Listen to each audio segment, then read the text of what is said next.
নমস্কার বন্ধুরা, রুম্পার হেসেলে তোমাদের সকলকে স্বাগত। আমি আজ আবার একটি ইউনিক রেসিপি নিয়ে চলে এসেছি। আজকে আমি তোমাদের ছড়া কচু ভাপা কলা পাতায় করে দেখাবো। আর এটা খেতে ভীষণই ভালো হয়। আর আমি যেভাবে করছি তোমরা ঠিক সেভাবে করবে। ভিডিওটি প্রথম থেকে শেষ পর্যন্ত দেখার অনুরোধ রইল। যদি প্রথম থেকে শেষ পর্যন্ত না দেখো তাহলে বুঝতে পারবেন আমি কিভাবে কি তৈরি করছি। তাহলে চলো রেসিপিটি তৈরি করে নেওয়া যাক। দেখো বন্ধুরা, আমি ছড়া কচু আগে থেকে সিদ্ধ করে খোসা ছাড়িয়ে নিয়েছি। এটা আমি প্রেশার কুকারে সিদ্ধ করেছি। আর এখানে আছে সর্ষে, নারকেল বাটা, আর এর মধ্যে লবণ, লঙ্কা, নুন দিয়ে একসঙ্গে করে পিষে নিয়েছি। আর এখানে আছে গোটা কাঁচা লঙ্কা, সর্ষের তেল, হলুদ, লবণ। এবার সবার প্রথমে আমি একটা বড় পাত্র নিয়ে নিয়েছি। এর মধ্যে আমি ছড়া কচুগুলোকে ঢেলে নেব। বন্ধুরা, এটা কিন্তু খেতে ভীষণই ভালো হয়। তোমরা অবশ্যই বাড়িতে একবার ট্রাই করে দেখবে, ভীষণই ভালো হয় খেতে। আর এটা সিম্পল একটা রেসিপি। এবার আমি প্রথমে ছড়া কচুটা একটু চটকে নেব। দেখো বন্ধুরা, আমি ছড়া কচুটা চটকে নিয়েছি। এবার এর মধ্যে আমি এই যে বেটে রাখা সর্ষে, নারকেল আর কাঁচা লঙ্কা যে বেটে রেখেছিলাম সেই মিশ্রণটা এর মধ্যে আমি দিয়ে দিচ্ছি। এবার আমি এর মধ্যে দেব স্বাদ মতো লবণ দেবো। লবণ যেহেতু আমি সর্ষে নারকেলের মধ্যে দিয়েছি পেশার সময়, তাই পরিমাণ মতন বুঝে দেব। এই যে এতটুকু দিলাম।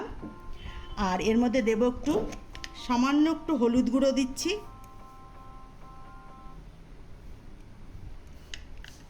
আর দেব এর মধ্যে সামান্য একটু চিনি দেব।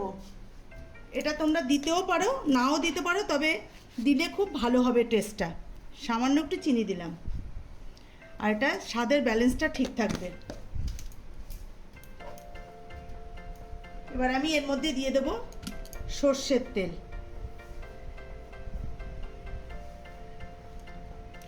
এবার সব কিছুর সাথে ভালো করে আবার আমি এটাকে মেখে নেব। বন্ধুরা, গাঠি কচুকে আমি সর্ষে নারকেল পোস্তর সঙ্গে সর্ষে আর নারকেল বাটার সঙ্গে একসঙ্গে মেখে নিয়েছি। এইবার আমি কি করব দেখো, এবার কলা পাতা নিয়ে নিলাম। এই কলা পাতাগুলোকে না আমি আগে থেকে একটু সেঁকে নিয়েছি, তাহলে যখন আমি মুড়বো তাহলে এটা ভাঙবে না।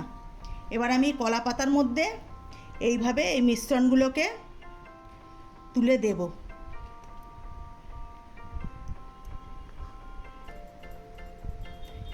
এইভাবে দিয়ে চৌকো চৌকো শেপ করে নেব আমি এটাকে। এবার আমি এর মধ্যে ওপর থেকে দিয়ে দেবো একটু সর্ষের তেল। আর দেবো একটা করে গোটা কাঁচা লঙ্কা দিয়ে দিলাম। দিয়ে এইভাবে আমি এগুলোকে মুড়ে নেব। মুড়ে নিয়ে এইভাবে, আর মুখটা আর সিল করতে হবে না, এইভাবেই আমি একটা থালার মধ্যে প্রত্যেকটাকে এইভাবে প্রথমে আমি তৈরি করে নেব। একটা হয়ে গেল, এবার আমি আরেকটা তৈরি করব। এইভাবে আবার মিশ্রণটা নিয়ে নিচ্ছি।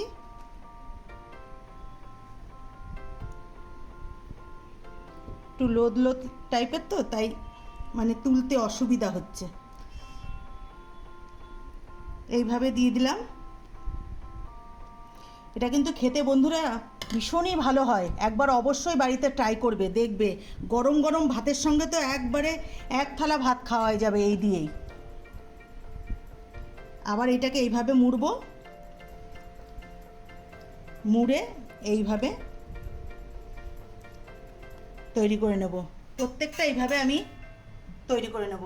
বন্ধুরা, আমি প্রত্যেকটা এইভাবে তৈরি করে নিয়েছি। এখানে আমার 6টা হয়েছে। এবার আমি একটা বড় টিফিন বক্স নিয়ে নিলাম। এবার এই টিফিন বক্সের মধ্যে এগুলোকে একটা একটা করে এর মধ্যে সাজিয়ে দেব।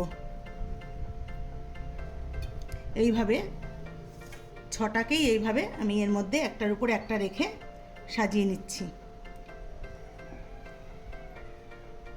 6টাই আমার এর মধ্যে এঁটে যাবে, এর জন্য আমি বড় একটা টিফিন কারি নিয়েছি।